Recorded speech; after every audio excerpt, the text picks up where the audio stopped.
Hi, it's Deb from Deb's Days Designs, and I'm back with another sewing project. Today we're making these cute cloth Easter bunnies. They're a super quick and easy way to fill up your baskets, bowls, and tiered trays for the Easter holiday. Before I get started, I publish new content frequently, so be sure to subscribe to my YouTube channel or stop by the blog at debsdays.com and check out my Etsy shop, Deb's Days Designs. That's where you'll find a digital version of this project. You can download it at home and print out the entire pattern. It has the materials list and cutting measurements, step-by-step written instructions, color photos, and the printable template.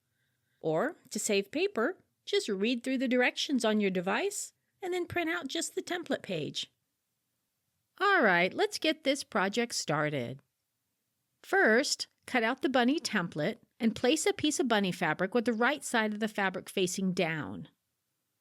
Place another piece of bunny fabric on top with the right side of the fabric facing up, and center the template in the middle of the fabric stack and pin it in place.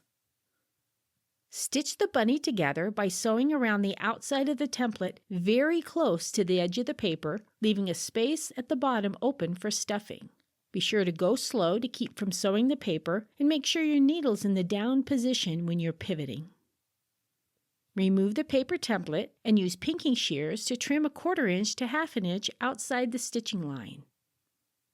Use the bottom opening to stuff the bunny with fiber fill, filling it as full as desired.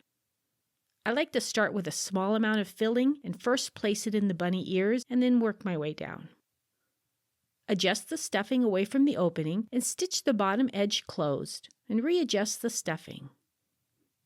For a neater look, retrim the edge of the fabric at the opening. If you want to add a ribbon or a bow to the neck, this is the time. Then use the same technique with additional fabrics to make a whole fluffle of bunnies. And just like that, just that fast, you have a whole bunch of bunnies for the Easter holiday. If you'd like to see more quick and easy sewing projects like this one, check out some of my other video tutorials. See you next time with another project.